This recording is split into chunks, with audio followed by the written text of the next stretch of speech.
जय जय श्री राधा। परम पूज्य श्री सद्गुरुदेव भगवान के चरणों में सादर प्रणाम। एक नगर के बाहर एक महात्मा रहते थे। एक श्रद्धालु भक्त प्रतिदिन उनके पास जाता, दर्शन करता और श्रद्धा भक्ति पूर्वक उनकी खूब सेवा करता।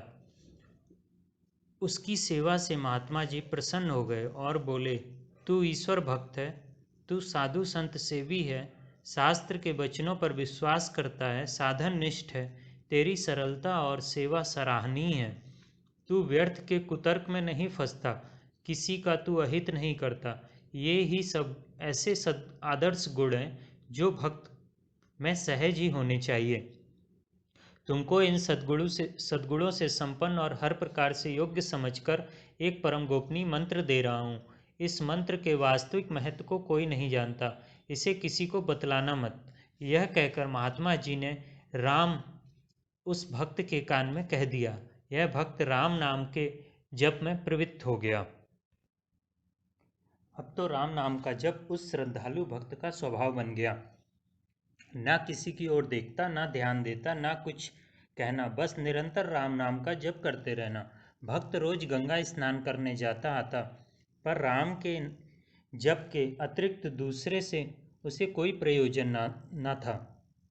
एक दिन वह गंगा नहाकर लौट रहा था। उसका ध्यान कुछ लोगों की ओर गया जो गंगा स्नान करके लौटते समय जोर जोर से राम राम बोल रहे थे।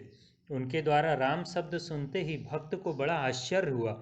वह सोचने लगा कि महात्मा जी तो यह कहते थे कि यह परम गुप्त मंत्र है, पर इसे तो जन जन बोल रहा है। फिर इसमें गोपनीयता कहाँ रही? मुझसे तो कहा था कि किसी को बतलाना नहीं, और यहाँ तो हर एक के मुख पर राम है। अब वह भक्त घर न जाकर सीधा महात्मा जी की कुटिया पर पहुंचा और अपने मन का सारा संदेह महात्मा जी के सामने निवेदन करके बैठ गया। महात्मा जी उसकी मनोदशा से अवगत हो गए। उन्होंने कहा, अच्छी बात है, मैं तुम्हारे संदेह को मिटा दूंगा। तुम चिंता मत करो, पहले मेरा एक बहुत जरूरी काम कर दो। यह कहकर महात्मा जी ने अपने झोली में से एक चमकता कांच का टुकड़ा निकालकर उस भक्त को दिया और कहा, वत्स, इसको लेकर तुम बाजार में जाओ और इसका मूल्य अकवा लाओ। देखो, इसको किसी को किसी भी मूल्य पर बेचना नहीं है, केवल यही पता लगाना है इसका मूल्य क्या है। सरल चित्त एवं श्रद्धालु भक्त ने महात्मा जी की बात मान ली, अपने संदेह को एक बार वहीं छोड़ दिया और महात्मा जी की आज्ञा अनुसार वह कांच का टुकड़ा लेकर मूल्य अकवाने के लिए बाजार आ गया। बाजार में प्रवेश करते ही उसको एक साग बेचने वाली मिली। भक्त ने उस साग वाली को दिखाकर उसका मूल्य पूछा।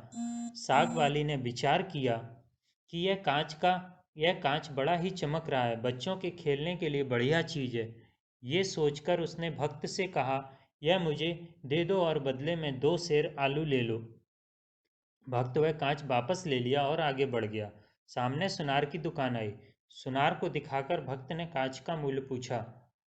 सुनार ने देखकर सोचा, यह देखने में नकली हीरा सा लगता है, अतः इसका मूल्य 100 रुपये देकर भी लेने में कोई हानि नहीं होगी। सुनार ने उस कांच का दाम 100 रुपये बता दिया। सुनार से कांच वापस लेकर भक्त आगे बढ़ा। एक महाजन की दुकान पर गया, उस कांच को दिखलाया। महाजन ने देखा और सोचा, है तो यह नकली हीरा, पर इतना बढ़िया है, इसे कौन नकली कहेगा।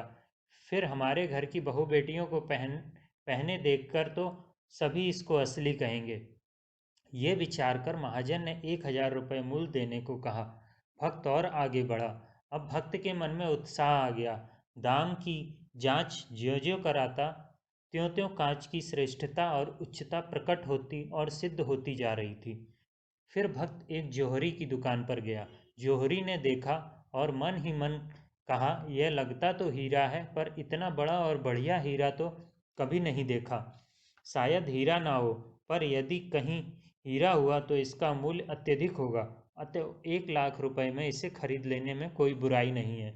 यह सोचकर उसने पूरे 1,00,000 रुपये में हीरा लेना चाहा। भक्त ने हीरा वापस ले लिया और भक्त का विश्वास और बढ़ गया। तदंतर वह नगर के सबसे बड़े जौहरी के यहाँ गया और उसे हीरा दिखाया। जौहरी ने देखा, बारीकी से परखा और कहा, भाई, इतना बढ़िया हीरा तुम्हें कहाँ से मिल गया? यह तो अमूल्य है। इतना भव्य और बड़ा हीरा मैंने आज तक कहीं नहीं देखा। यह इतना मूल्यवान है कि जौहरियों के तथा बड़े बड़े नरेशों तक के सारे हीरे का जितना दाम हो सकता है वह सब मिलाकर भी इसके मूल्य के बराबर नहीं है।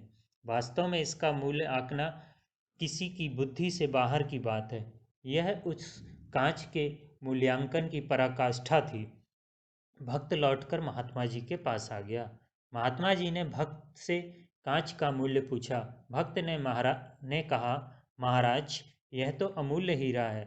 साग वाली ने 2 सेर आलू बताया। सुनार ने बदले में 100 रुपये देने चाहे। महाजन ने 1,000, जौहरी ने 1 लाख और नगर के सबसे बड़े जौहरी ने कहा, यह अमूल्य है। देश के सारे हीरे मिलकर भी मूल्य में इसकी बराबरी नहीं कर सकते। महात्मा जी ने वह हीरा वापस लेकर झोली में रख लिया। भक्त ने कहा, महाराज, मैं तो आपकी आज्ञा अनुसार अपना काम कर आया। अब आप मेरे संदेह को दूर कीजिए।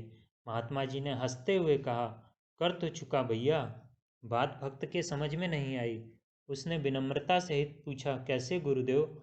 महात्मा जी ने बड़े प्यार से बोला, अभी तुमको प्रत्यक्ष उदाहरण दिया है। तुम हीरा लेकर बाजार में गए। किसी ने 2 सेर आलू, किसी ने 100 रुपये, किसी ने 1,000, किसी ने 1 लाख और सच्चे जौहरी ने इसे अमूल्य बताया। चीज एक ही थी, पर सबका मूल्यांकन अलग अलग था। इसी तरह राम नाम भी अमूल्य वस्तु है। इसका सच्चा मूल्य आंका नहीं जा सकता। और तो क्या, स्वयं राम भी इसका मूल्य नहीं बता सकते। राम न सकहि नाम गुण गाई। इस रहस्य को वही जानता है जिस पर भगवान की कृपा होती है। राम नाम लेने वाले बहुत लोग हैं, पर कीमत जानने वाले विरले ही होते हैं। भक्त का सारा संदेह दूर हो गया। अत्यधिक श्रद्धा भाव से उसने महात्मा जी के चरणों में प्रणाम किया और वह अधिक नाम निष्ठा के साथ लेते हुए घर को वापस लौट गया। जय जय श्री राधा।